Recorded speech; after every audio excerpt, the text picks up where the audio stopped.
Have you ever just looked at a spot on your skin and had that little thought in the back of your head, is that normal?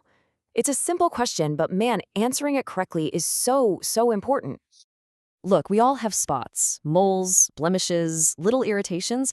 It's just part of having skin, right? But here's the thing. Our skin is also like a messenger, and sometimes it's sending out a really urgent warning that we absolutely need to know how to read. So that really is the million-dollar question, isn't it? How do you tell the difference between a spot that's just a spot and one that's a signpost for something way more serious, like skin cancer? Well, thankfully, there's a pretty simple system we can all use, and we're going to go through it right now. Okay, let's dive right into the most practical tool you've got. It's called the ABCDE rule. Super easy to remember, and it's basically your first line of defense for spotting moles that could be dangerous. All right, first up is A, and that's for asymmetry. So just imagine drawing a line right down the middle of a mole. Do the two halves look like mirror images? If they don't, if one side looks totally different from the other, that's your first red flag. Next, we've got B, for border. A healthy mole usually has a nice, smooth, clean border.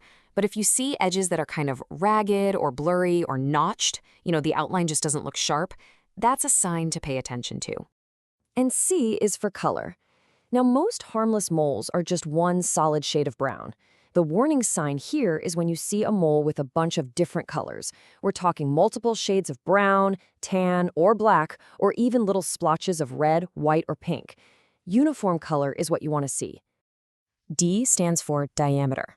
Now, not all dangerous moles are huge, but a classic warning sign is a spot that's bigger than a pencil eraser. That's about 6 millimeters. It's just a really simple but super effective size check you can do. And finally, E is for evolving. Honestly, this might be the biggest one. If you have a mole that's changing in any way, it's getting bigger, changing its shape, the color is different, or it suddenly starts to itch or bleed, that is a huge signal that you need to get it checked by a doctor, like right away. So, the ABCDE rule is awesome for spotting problems on the surface. But what happens if we pull the camera back a bit? What if these signs on our skin are just one piece of a much bigger story our body is trying to tell us? I want you to think about your skin like it's the dashboard of your car. It's not just a protective layer, it's an outer display of everything that's happening on the inside. And when something's off internally, the warning lights often start flashing on your skin first. And this is where it gets super interesting. The research shows that a ton of different skin conditions, we're talking everything from dermatitis and psoriasis all the way to a higher risk for skin cancer, can actually be linked to deeper imbalances inside your body.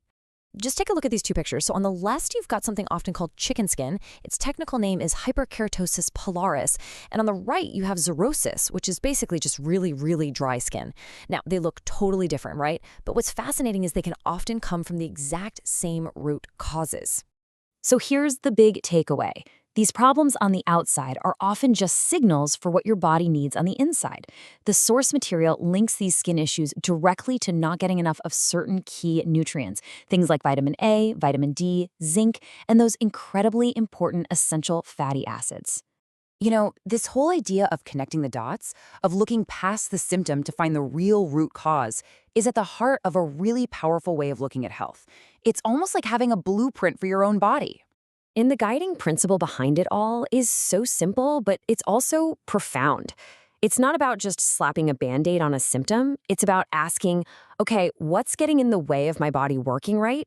And then asking, what does my body need to get back to doing its job? And this right here, this is that blueprint. It's called the functional medicine matrix. Now, I know it might look a little complicated at first glance, but really, all it is a map. It's a map that shows how every single part of you, your gut, your hormones, your energy levels, are all connected. Nothing in the body happens in a vacuum. So let's put this blueprint to the test. Since everything is connected, we can use this exact same way of thinking to tackle another problem that so many of us deal with, just feeling tired all the time. Okay, using our same map, let's zoom in on a different spot. See that section there labeled energy? This little hub is absolutely critical for how good, how vibrant, how, energetic you feel every single day. And this energy system isn't just some abstract idea. It's a real physical process inside you, and it all comes down to the health of your mitochondria. You can think of mitochondria as the tiny little power plants that exist inside every single one of your cells. So what happens when those tiny cellular power plants start to break down or get sluggish? Well, the consequences are massive.